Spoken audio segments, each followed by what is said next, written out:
Assalamualaikum warahmatullahi wabarakatuh. Sahabat-sahabatku, rekan-rekanku, saudara-saudaraku, dengan segala kerendahan hati, izinkan saya untuk membacakan Zubad bait ke-30. Bismillahirrahmanirrahim. Yuktabu fil lawhi wa bil lisani yuqra kama yuhfazu bil adhani arsala ruslahu bi mu'jizati zahiratin lil khalqi bahiratin. Bismillahirrahmanirrahim. Yuktabu, tertulis apa Al-Quran, fil lawhi, di dalam papan tulis. Wa yuqra'u, dan bisa dibaca apa Al-Quran, bil lisani, dengan lisan. Kama yuhfazu, seperti halnya bisa dihafal apa Al-Quran, bil adhani, dengan hati atau akal. Jadi kalam nafsi hadis, ya, yaitu Al-Quran, bisa ditulis di papan, bisa dibaca dengan lidah, dan bisa dihafalkan sampai bergelar hafiz Quran. Itu adalah firman Allah yang secara makna sesuai dengan kalam nafsi qadim, yaitu firmannya langsung Allah subhanahu wa ta'ala. Arsala ruslahu bi mu'jizati zahiratin lil khalqi bahirati. Arsala, telah mengutus, ya, setelah selesai dengan tauhid rububiyah, tentang mengenal ketuhanan, kita mulai dengan tauhid nabawiyah, mengenal para rasul-rasul Allah. Arsala, telah mengutus siapa Allah, ruslahu, kepada rasul-rasulnya Allah, bimu'jizatin, oleh ngutus bimu'jizatin. Ini jar majrur, ada ta'alluqnya ya kepada arsala. Wa kullu hurufil jarri bil fi'li uliqat awismin kashibhil fi'li haitsu tanazala. Tiap-tiap huruf JR ta'alluqna kana fi'il atawana, kana isim nyarupaan, kana fi'il. Jadi di sini ada huruf ba jar, ini mu'jizati majrur. Ini jar majrur tidak bisa berdiri sendiri di dalam satu kalam, dia butuh fondasi yaitu kata kerja. Seperti di sini arsala. Bimu'jizatin, oleh ngutus, bimu'jizatin, dengan membawa mu'jizat-mu'jizat, zahiratin, yang nyata, lil khalqi, bagi makhluk Allah, bahiratin ay ghalibatin, tegasnya yang mengalahkan musuh. Kita tentang mukjizat di sini adalah wahiyya amrun khariqun lil adat. Jadi mukjizat itu bukan amrun khariqun lil aqli, bukan amrun sesuatu urusan khariqun yang membedah atau yang merobek atau yang melewati lil adati, kepada adat. Adat itu adalah hukum sebab dan musabab. Ya. Adat itu adalah hukum sebab dan akibat, antara aksi dan reaksi. Ya. Seperti contohnya mendung kemudian turun hujan. Seperti kemudian adanya api lalu ada panas. Seperti kemudian ada air tiba-tiba menjadi sejuk tenggorokan kita. Kemudian seperti pisau dengan tajamnya seperti gula dengan manisnya, garam dengan asinnya. Itu namanya hukum adat. Nah, mukjizat ini meniadakan sebab tapi hanya memunculkan musababnya saja. Reaksinya saja tanpa aksinya dihilangkan tapi reaksinya diadakan. Bukan sama sekali amrun khariqun lil aqli. Jadi kalau ada orang yang berkata bahwa mukjizat tidak bisa dimengerti oleh akalnya dia, maka dia kurang tepat. Karena akal manusia bisa mencerna. Ya. Seperti misalnya ada air mengalir ke tempat yang dari tempat yang lebih tinggi ke tempat yang lebih rendah. Itu namanya aksi dan reaksi, sebab dan akibat. Akan tetapi percobaan fisika bisa membuktikan bahwa ada air yang tidak mengalir dari atas ke bawah. Ya. Seperti kita tutup dengan kertas sebuah gelas, airnya tidak akan tumpah. Itu bisa melogikakan mukjizat. Kemudian yazharu yang muncul apa amrun khariqun lil adat ala yadi mudda'i risalati, atas kekuasaan atau tangannya yang mengakui pangkat kerasulan, inda tahaddil munkirina, ketika munculnya para penolak. Ay al-mu'jizatu amrun khariqun lil adat maqrunun bit tahaddi.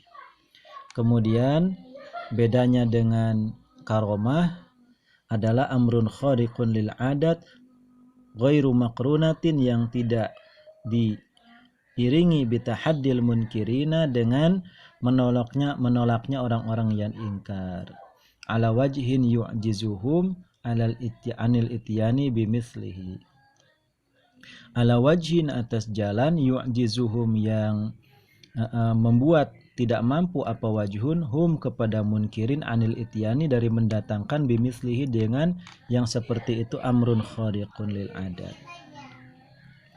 Jadi sahabat-sahabatku, sangat panjang sekali bahasan tentang mukjizat ya. Jadi itu maksudnya. Saya hanya merekomendasikan sebuah kitab namanya Al-Husunul Hamidiyah.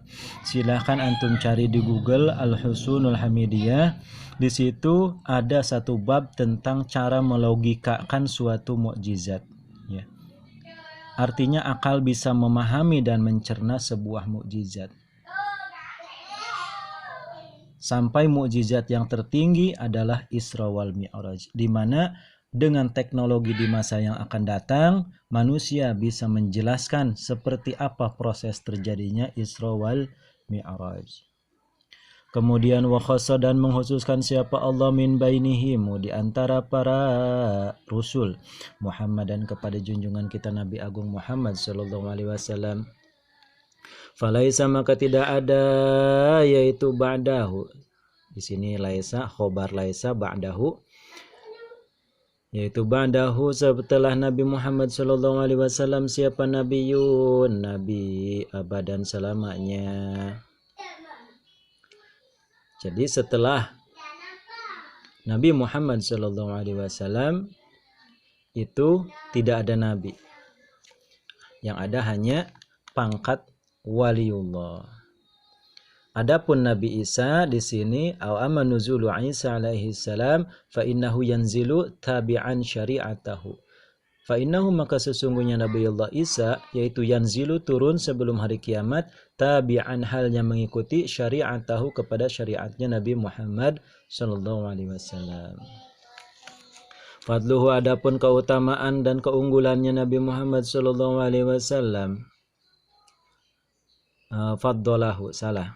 Faddalahu, mengunggulkan, mengutamakan siapa Allahu kepada Nabi Muhammad sallallahu alaihi wasallam, ala jami'i man, atas seluruh manusia, siwahu yang selain Nabi Muhammad sallallahu alaihi wasallam. Fahuwa, maka adapun Nabi Muhammad sallallahu alaihi wasallam yaitu asy-syafi'u, yang diterima syafaatnya, wal habibu, dan kekasih, lil ilahi, bagi Allah. Jadi Nabi Muhammad adalah manusia terbaik, ciptaan terbaik di antara seluruh makhluk. Ya. Hanya saja tidak ada nabi setelah Nabi Muhammad SAW. Yang ada hanya pangkat kewalian. Cuman menurut pendapat guru saya, Sayyidina Syekh Abdul Qadir Jilani itu ya memang statusnya adalah waliullah. Akan tetapi secara skill olah individu, katakanlah keahliannya dalam masalah kekuatannya, powernya itu lebih tinggi di antara para nabi. Di bawah Nabi Muhammad SAW. Terbukti dalam salah satu sejarah beliau, manaqib, Nabi Allah Isa berkata kepada orang yang sudah meninggal, qum biidznillah, berdirilah dengan seizin Allah. Kemudian Sayyidina Syekh Abdul Qadir Al-Jilani berkata, qum biidzni, berdirilah engkau, hiduplah engkau wahai orang yang mati dengan izinku. Kemudian Nabi Muhammad itu adalah yang diterima syafaat. Ada 4 macam syafaat yang dimiliki oleh Nabi Muhammad ya. Yang pertama adalah syafaatul uzma, kedua syafaat fi idkhali qaumin al-jannata bighairi hisab, memasukkan kaum ke dalam surga tanpa hisab. Kemudian syafaat yang ketiga adalah fiman istahaqqan nar fala yadkhuluha, orang yang berhak masuk neraka kemudian tidak jadi masuk ke dalam neraka. Kemudian syafaat yang keempat adalah fi raf'i darajati unasin fil jannah, untuk mengangkat derajat manusia di surganya Allah Subhanahu wa taala. Kemudian wa ba'dahu, dan setelahnya Nabi Muhammad sallallahu alaihi wasallam, fal afdalu, maka adapun yang lebih utama yaitu as-siddiqu, Abu Bakar Siddiq. Wal afdalu, dan adapun yang lebih utama, at-tali, yang selanjutnya yang mengikuti lahu kepada Siddiq, yaitu Al-Faruqu, Umar Al-Faruq. Utsmanu, adapun Sayyidina Utsman yaitu ba'dahu, setelah Al-Faruq. Kada, seperti ini Utsman, ya, khobar muqaddam. Kada, yaitu seperti ini Utsman. Aliyun, adapun Sayyidina Ali karamallahu wajhah. Fasitatu, maka kemudian 6 orang, al-baquna, yang tersisa, yang dijanjikan masuk surga oleh Nabi Muhammad SAW. Ya, di sini adalah Talha bin Ubaidillah, Zubair bin Awam, Abdurrahman bin Auf, Sa'ad bin Abi Waqqas, Sa'id bin Zaid, dan Abu Ubaidah bin Al-Jarrah. Kemudian wasyafi'i fasitatu ma'al baquna fal badriyu, kemudian yang lebih utama tingkatannya adalah orang-orang yang mengikut perang Badar. Wasyafi'i, dan adapun Imam Syafi'i, wa Malikun, dan Imam Malik. Wasyafi'i wa Malikun wa Nu'man, ini ada wawu di sini ya.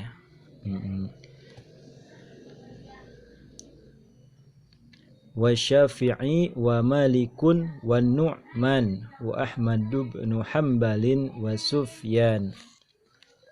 Wa Nu'man, dan Nu'man, ya, di sini Nu'man adalah Nu'man bin Thabit Al-Kufi, ya, yaitu Imam Abu Hanifah. Nu'man bin Thabit adalah Imam Abu Hanifah. Di sini Imam Syafi'i Abu Abdillah Muhammad bin Idris Asy-Syafi'i 1, dan Imam Malik bin Anas yang kedua, dan Imam Abu Hanifah namanya Nu'man bin Thabit. Kemudian yang keempat adalah Imam Ahmad bin Hanbal Asy-Syaibani,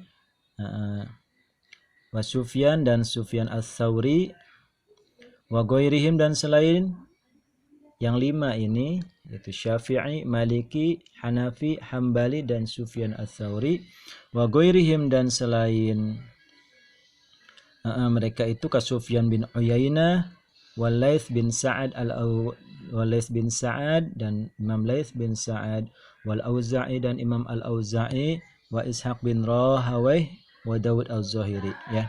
Silahkan antum search di Google nama-nama imam ini untuk mendapatkan informasi yang lebih jelas.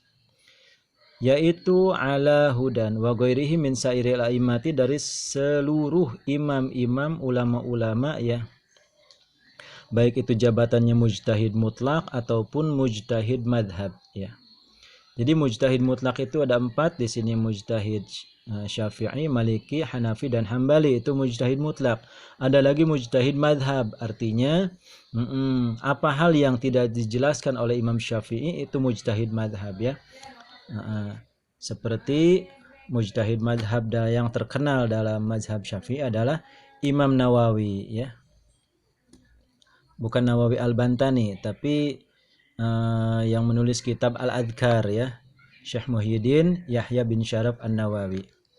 Kemudian yaitu ala hudan, ini menjadi khobar mubtada di sini. Wa Syafi'i menjadi mubtada, yaitu ala hudan berdasarkan petunjuk, wal ikhtilaf dan adapun ikhtilaf. Ikhtilaf di sini di dalam fil furu', ya, maksudnya kita tulis di sini fil furu', artinya di dalam ilmu syariat, bukan di dalam ilmu usuluddin atau akidah, ya. La fil usul. Jadi itu perbedaannya, ya. Itu saja yang bisa saya sampaikan, sahabat-sahabatku. Mohon maaf karena keterbatasan durasi, ya. Tidak ada yang sempurna di dunia ini. Karena kesempurnaan manusia itulah kesempurnaan, seperti yang dituturkan oleh guru besar kita Sayyidina Syekh Al-Habib Sagaf bin Mahdi bin Syekh Abi Bakar bin Salim. Allahumma sholli wa sallim wa barik ala Sayyidina Muhammad wa ala alihi wa sahbihi. Wallahu a'lam bissawab.